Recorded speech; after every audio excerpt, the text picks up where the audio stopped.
Hey guys, how's it going? Today, it's about being smart and about being efficient. I got a 7:15 block. I'm gonna go in early, check in early, get out early, get on the route, finish early, and show you why it's better to be efficient and smart and get the hell out of there and do your job properly and get paid more for doing less time. Let's show you how. 7:15 block, 4 hours, and it's 6:39, and we're gonna go now and check in. It's about getting in early. Let's do it. So we just checked in, and that's what I'm talking about. I'm going to be right at the front. I'm going to be first. So it's first in, first out. So our block is 7:15, but we can check in at 7. Hopefully we can check in early, get in early, leave early. Let's see how it goes. 7:04. Amazon haven't let us in yet, so we're still waiting to check in and load up. Hopefully soon, so we can get out as soon as possible. One of the main things you want to do is, besides checking in and getting in there early, which will hopefully in the next minute or so go in, is to load up ASAP and organize, and I'll show you. Guys, it's 7:13. We've been let in late. It's normally like to get in early. We're still on time. Let's make up for it in terms of sorting and scanning our shipments, and let's get loaded. Nicely lined up, all in number order. And the back as well. And that's part of being efficient. Everything organized from number 1 all the way in sequence. All right, guys, it's 7:22. And I'm packed, ready to go. I'm just waiting for them to give me a release. So we try to be as efficient as possible. We got in late. I sort of like got everything sorted within like 5-6 minutes. So we're just ready to get out and let's get en route. And let's finish early. The things I always do is you go through your list of itinerary, and I just go through it, skim through, get an idea where I'm going, how many apartments, how many houses, because that obviously plays a part in terms of parking and accessibility and so on. So we click on our first option. I'm lucky, it's only 9 minutes away from here. It's a close block, which means that I'll definitely finish early. It's just a question of how early. But the main things are that I always check in advance is always look at where you're going in advance while you're on your route, so I can see the name, it's a house, and 2 shipments. Okay, the main other important thing is have a look at where your next destination is going to be. Okay, so over here you can automatically see there's a U-turn shape. So when I go in here on my first destination, I'm going to do a U-turn and park up to make sure that I'm ready for my next journey. And I'm always looking at this. A lot of people don't use this tool to plan ahead and see where, because you're always shown 2 drop-offs at any one time, and it really helps in terms of planning. And I'll show you how. So I'm going to drive in here, do a U-turn, park up, deliver, shoot out, go to my next stop. Obviously once I've completed this stop, I'll see the next stop after number 3, so I'll see next stop number 3. But I can see where we are. So it's a primary school. Luckily schools are out, it's holidays, it's not going to be busy, and I can plan ahead where I'm going to park and where I'm going to go off after that. But it looks like it's going to go straight ahead, but we'll soon find out. What you can actually go to the next, so it's flat 229, so it's a house, it's probably a terrace house that's been converted. I'll click on there, flat 2, there's only 1 package. I'm looking ahead to see what it is. It's a parcel delivered to enclosed front porch. Make note of that, that's really important, because then you know where you're going to be delivering exactly. In terms of the delivery notes, as I've just shown you, right guys, it's really important to look at those in advance, and it's all about being efficient. Yeah, so when I'm on my route right now, I'm checking the next location, I'm checking the delivery notes. Now on the first stop, I didn't have any specific delivery instructions. On the second one, it says leave on enclosed front door.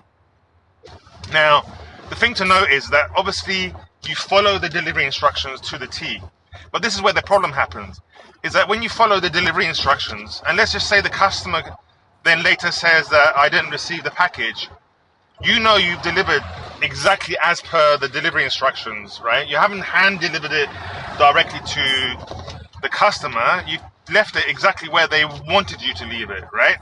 But if the customer complains later and says they didn't receive it, that's where the biggest flaw is with Amazon.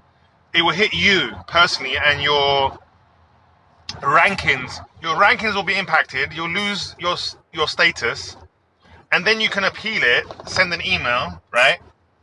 But the funny thing is with Amazon is that when you have anything against you on your rankings, it will just say that on following date, customer reported that they didn't receive their package, and I'll show you an example in a second, right? No information about what time it was, what customer it was. I mean, how the hell are you supposed to bloody remember, right? Which delivery it was, which customer it was, which house it was. They don't give any information deliberately so they can screw you.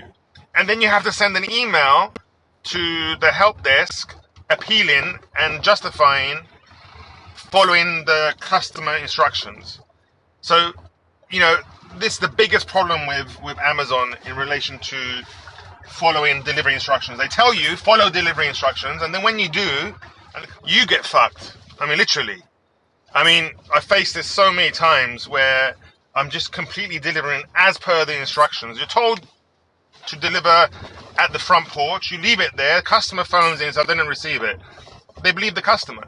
It's ridiculous. The other thing my advice is, guys, is look, sometimes you go to a destination, Amazon, before you can return anything, you have to try and contact the customer, text them, message them, phone them, and so on. It's happened to me a few times. You phone the customer, and the customer says, I'm not in, sorry, can you leave it outside? Now, the delivery instructions didn't say to deliver outside. You've got no record whatsoever now to support you. So my advice in those situations is write a note and take a picture, right, with your camera, so that later, if anything happens, you can send it by email to the help desk. Otherwise, you're going to get fucked because the customer can easily say, I didn't receive it, and you've left it outside as per the customer instructions. Customer very easily just says, I didn't receive it. And then you get screwed because you have nothing this time except for those pictures and the notes that I said. So in every circumstance like that, where you phone up a customer and tell you to leave it behind, I don't know, the dustbin or whatever, make sure you take a picture and write a separate note, log in that event, that time, that address, that customer number, blah, blah, blah. So that if anything ever does happen, then you can have a case to send via email. But otherwise, the rules are fucked up, seriously. You just get slammed so easily by Amazon for following instructions. Right, so a few minutes later, I'm almost there. You can see I'm just approaching now, taking a right. It's number 3, but if you click, I always click down just to make sure you get the right information. It's number 3. Again, click on the instructions. There are no instructions. So we're just literally going to deliver directly to the customer, and hopefully there's no hiccups. So we're almost there. So I'm just entering the road now, Norfolk Road. It's a dead end, so remember, I'm doing a U-turn. So it's number 3, okay, which should be on the left-hand side over here. So to make life easier for me and to be efficient, there's number 3, right? I'm gonna do a U-turn over here, so I'm facing the other way to get out as soon as possible. So now we're facing the right way. Let's deliver our first package of the day, and we're ready to get to the next destination. Okay, just delivered. So we're on our next one. So they're both on the same street. I'm looking ahead. As I said to you, always look ahead. So I know that this one is going to be over here just before the left. So I'm going to park up just before it on the right, just in case I won't know the next destination until I've done the next stop. But if it's the left, then I can take a left easily. And our next stop is one package. And it says deliver to enclosed front porch. And that's exactly what I'm going to do. There's a dust van blocking me, so I'm going to have to wait now, so I'm going to be delayed. But anyway, we're here, just ahead. Leave outside this front porch. Now, in these type of situations, in this type of area where I am in northwest London, it's a bit risky leaving it outside. And I know I'm going to get screwed if the customer calls in and says that they didn't receive it. So in these types of situations, I will always knock on the door anyway. It's a lot safer, guys, honestly, trust me. So always, even when it says leave outside the front door and so on, make sure you check whether it's safe to do that. Because if the customer calls and says they didn't receive it, you're fucked. But this way, I can deliver directly to the customer. And that's exactly what I'm going to do now, simply because of the locations. I just know this area is dodgy. Now, since we're waiting for the dustman to go, I thought I'd mention here. Now, a lot of people say our morning slot block's good. It's got positives and negatives, right? So the positives are obviously there's no traffic, or less traffic early mornings, right? And you get your day done and you move on, right? But the negatives is that most people are asleep, right, at that time of day. So you always feel like you're disturbing them and they become a bit irritated. Oh, why are you here so early and blah, blah, blah. Or you get the other scenarios, a lot of people at work. So you find that you have a lot of returns in the morning shifts. And that's when it becomes tricky, because it's like a balancing act, whether to leave it in a safe place or not. And it depends on a number of factors, like the location where I am now is dodgy, so I wouldn't leave it outside over here. So mornings can be great for you personally because there's less traffic and you can finish early and get on with the rest of the day. But in terms of the experience overall, it's a question of the customer could be asleep, so you're going to be delayed in them opening the door, which time is money. And they're going to be grumpy and they're going to complain. Or the worst scenario, which always happens, is that they're not there to receive the delivery because they're at work. And then it's a question of whether I should leave it in a safe place or not. And that depends literally on the assessment at the time. Anyway, Dustman is literally leaving now, so let's get on. I just want to explain why. I've covered this in the previous video, but I organize everything in this way in order from one to whatever. Because as soon as I get out my car here, I want easy access. Open the door, get the shipment and bring it forward. Then what I do is, I was shown in my other previous videos, is once this area is clear, I literally, where I've sorted in the back, again, in number order. So everything here is all in number order, right? I just move this to the back seat. Literally just shift it to the back seat and then carry on. As on that one, as I said, because it's a dodgy area, I knocked on the door, she opened, then I handed it over. I wouldn't leave it outside. See, that was an example. Early morning blocks. The customer was asleep. It took like 4 minutes for them to open the door. Time is money. Impacts efficiency. So there's always pros and cons in relation to early morning blocks. 49A Tubbs Road is where I'm going now, in Harlesden. Now I know this area really well, and I know Tubbs Road is a bloody busy road in terms of no parking. So already I'm planning ahead, and I know I need to think about parking. So I'm not going to be lucky to, well, unless I'm really lucky, I'm not going to find a place right outside. So literally anywhere is free, I'm going to park and walk. So this is Tubbs Road over here on the right. I always know it's just rammed with cars because it's such a small street and it's just so busy, this road. You can see just like literally parked everywhere. We're at number 49, so literally I'm just going to park anywhere that I can, so I can deliver, because I'm not going to find anywhere around here unless I'm going to park on a double yellow line and risk getting a ticket. I'm here now. Let's go on to the details. Okay, so I've got two shipments, one at 49A and one at 55A, which is a few doors down. Now over here, 49A, it says there's 2 envelopes, 1 book folder, 1 poly bag. These just help you to identify the packages once you're trying to pick them up. But if you organize them number order, then there's no issues. But it says here, deliver behind wheelie bin. Now the thing is, do I really want to deliver behind the wheelie bin? Obviously I have to. I'm going to try and knock on the door because it's just too risky leaving it here. But that's the whole point I'm saying, is that I'm going by the delivery instructions. If I leave it behind here and the customer says they didn't receive 4 shipments, I'm going to be screwed and they're going to blame me. So I'm at 49A. As I said, this area is dodgy. I just rang the doorbell hoping that they answer, because I don't really want to leave it out here. It'll be nicked and then I'll be blamed for it. They answered, thank God. And that's what I was saying. It might take a couple more minutes longer, but it's better to be safe than sorry. So I highly recommend it. The next one I had, the lady wasn't in. She told me over the phone, oh, please leave it outside. So I just took a picture. I'm going to take some notes now. Because if she says that she didn't receive it, I'm going to be screwed. But at least I've got some evidence to back my side of the story. All right, guys, we're going to crack on. If there's anything along my way that I thought that might be useful for you, I'll take a quick shot. Otherwise, we're going to try and be as efficient as possible, checking the itinerary, checking the locations in advance, checking the stops, checking the delivery instructions as we're going ahead. Always one stop ahead. And yeah, let's try and finish early.